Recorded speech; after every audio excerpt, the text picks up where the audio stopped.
ដំណែលពីដូនតាក៏លបត់ខែមរារាំងតាឲ្យគង់វង្សតែជាតិសាសនារាំងតាពូជពងតែជាតិសាសនារាំងតាពូជពងបបធរពោផង់ឲ្យបានក្នុងថ្កើងបបធរពោផង់ឲ្យបានក្នុងថ្កើងជាតិខ្មែរយើងជាខ្មែរតែមួយការពីលើកស្ទួយទើបជាតិយើងរីកឡើង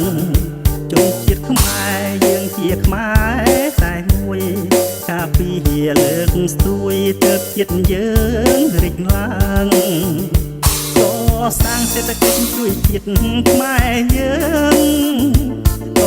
សាងសេដ្ឋកិច្ចជួយជាតិខ្មែរយើងនាំគ្នាក្រោកឡើងសាងជាតិខេមរានាំគ្នាក្រោកឡើងសាងជាតិខេមរាចប់សង្គ្រាមផុតទុក្ខផុតព្រួយរួមឈាមតែមួយជួយជាតិសាសនាផុតសង្គ្រាមផុតទុក្ខផុតព្រួយរួមឈាមតែមួយជួយជាតិសាសនារុំក្រោមសន្តិភាពរួចពីទុក្ខារុំក្រោមសន្តិភាពរួចពីទុក្ខារុកក្រុមគ្រួសារដោយក្តីសុខសាន្តរុកក្រុមគ្រួសារដោយក្តីសុខសាន្ត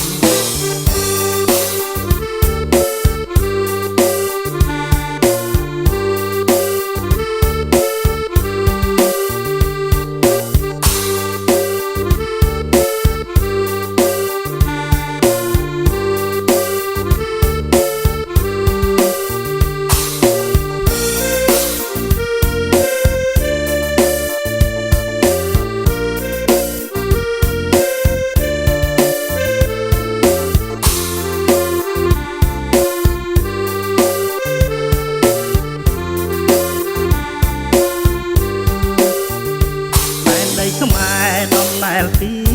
ដូនតាក៏លបត់ខែមរារាំងតាឲ្យគង់វង្សតែដីខ្មែរដំណែលពីដូនតាក៏លបត់ខែមរារាំងតាឲ្យគង់វង្សតែជាតិសាសនារាំងតាពូជពងតែជាតិសាសនារាំងតាពូជពងបបធរពោផង់ឲ្យបានក្នុងថ្កើងបបធរពោផង់ឲ្យបានក្នុងថ្កើងជាតិខ្មែរយើងជាខ្មែរតែមួយការពីលើកស្ទួយទើបជាតិយើងរីកឡើងជនជាតិខ្មែរយើងជាខ្មែរតែមួយការពីលើកស្ទួយទើបជាតិយើងរីកឡើងកសាងសេដ្ឋកិច្ចជួយជាតិខ្មែរយើងកសាងសេដ្ឋកិច្ចជួយជាតិខ្មែរយើងនាំគ្នាក្រោកឡើងសាងជាតិខេមរានាំគ្នាក្រោកឡើងសាងជាតិខេមរាចប់សង្គ្រាមផុតទុក្ខផុតព្រួយរួមឈាមតែមួយជួយជាតិសាសនាផុតសង្គ្រាមផុតទុក្ខផុតព្រួយរួមឈាមតែមួយជួយជាតិសាសនារុំក្រោមសន្តិភាពរួចពីទុក្ខារុំក្រោមសន្តិភាពរួចពីទុក្ខារុកក្រុម